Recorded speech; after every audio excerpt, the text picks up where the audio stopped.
19 জানুয়ারি বহুদলীয় গণতন্ত্রের প্রবক্তা, মহান স্বাধীনতার ঘোষক, বিএনপির প্রতিষ্ঠাতা চেয়ারম্যান শহীদ রাষ্ট্রপতি জিয়াউর রহমানের জন্মদিন।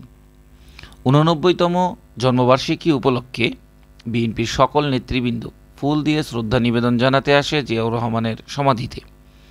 শ্রদ্ধা জানাতে আসে বিএনপির মহাসচিব মির্জা ফখরুল ইসলাম আলমগীর, ঢাকা জেলা বিএনপির সভাপতি আমানুল্লাহ আমান। এ সময় আরও উপস্থিত ছিলেন জাতীয়তাবাদী মৎস্যজীবী দলের সাবেক কেন্দ্রীয় নেতাকর্মী এবং ঢাকা মহানগর উত্তরের আহ্বায়ক, সদস্য সচিব সহ অন্যান্য নেতৃবৃন্দ। মৎস্যজীবী দলের নেতৃত্বে জিয়াউর রহমানের সমাধিতে ফুল দিয়ে শ্রদ্ধা নিবেদন করার পরে তার রুহের মাগফিরাতের জন্য দোয়া কামনা করে। এ সময় বক্তব্য রাখেন মৎস্যজীবী দলের সাবেক কেন্দ্রীয় নেতৃবৃন্দ। বিসমিল্লাহির রহমানির রহিম। শহীদ রাষ্ট্রপতি, দেশের প্রধান রাষ্ট্রপতি, প্রবক্তা, যিনি এ দেশকে উন্নয়ন দিয়েছিলেন, যিনি এ দেশকে গণতন্ত্র দিয়েছিলেন, সেই নেতা আজকে 89তম জন্মবার্ষিকীতে দাঁড়িয়ে আমরা মৎস্যজীবী দল ওনার মাজারে পুষ্পমাল্য অর্পণ করতে এসেছি।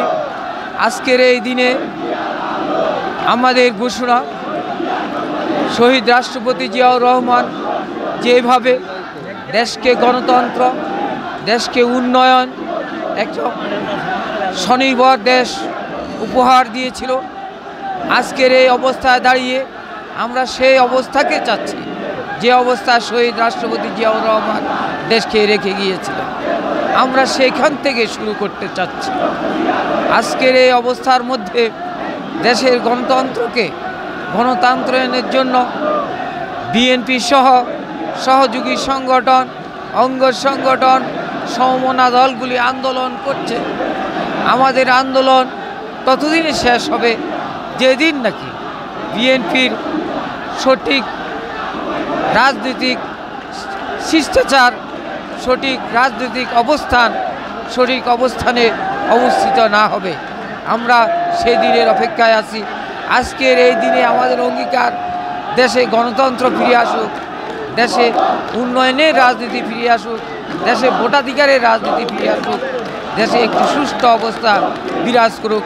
হাসিনা বিরোধী দেশে আমরা যেন একটি সঠিক রাজনৈতিক সহ অবস্থান সৃষ্টি করতে পারি, সেই কামনা, সেই বাসনা আমরা করছি।